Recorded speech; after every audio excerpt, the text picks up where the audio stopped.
тіктөртбұрыштың периметрін белгілі болып, ұзындығы белгілі болып, ені белгісіз болып, бірақ ауданын тап деген жағдайда қалай шығару жолын үйренемін қазір.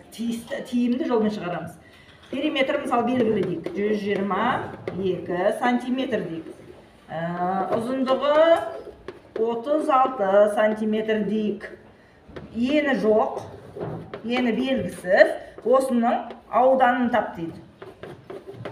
Осының тиімді жолмен сендерге үйретейін. Бірінші, біз әрқашанда периметр табу үшін ұзындығы мен енін қосып екіге көбейтіп жатамыз ғой. Яғни мына жердегі көбейтуді не істейміз?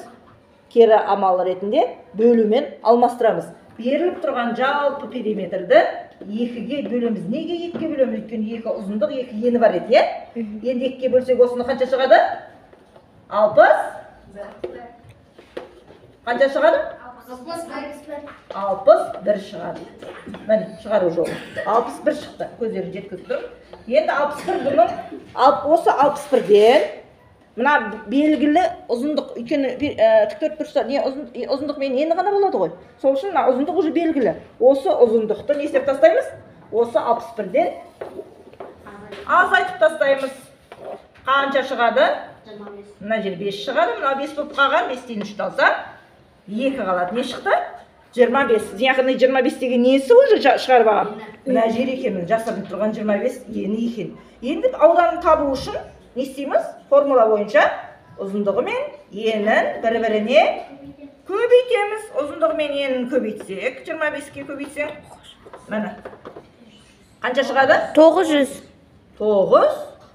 Не қажет жасайын? 900 шығады. Сантиметр квадрат. Өйткені ауданды тапқанда мынау 2 деген төбесіне қойылады. Өйткені ұзындық пен ені 2 ұзындығын көрсетіп тұр, ұзындығын енін көрсетіп тұр. Егер мына жерге 3 қоятын болсақ, онда биіктігін де қосады. Онда 3 деп айтады. Бізге қазір шығарып тұрғанымыз 2 қабырғасы, ұзындығы мен ені. Міне, табу жолы, тиімді жолы осы. Сыраз бірінші бассақ, бірінші мына периметр белгілі болып тұрса, 2-ге бөліп аламыз.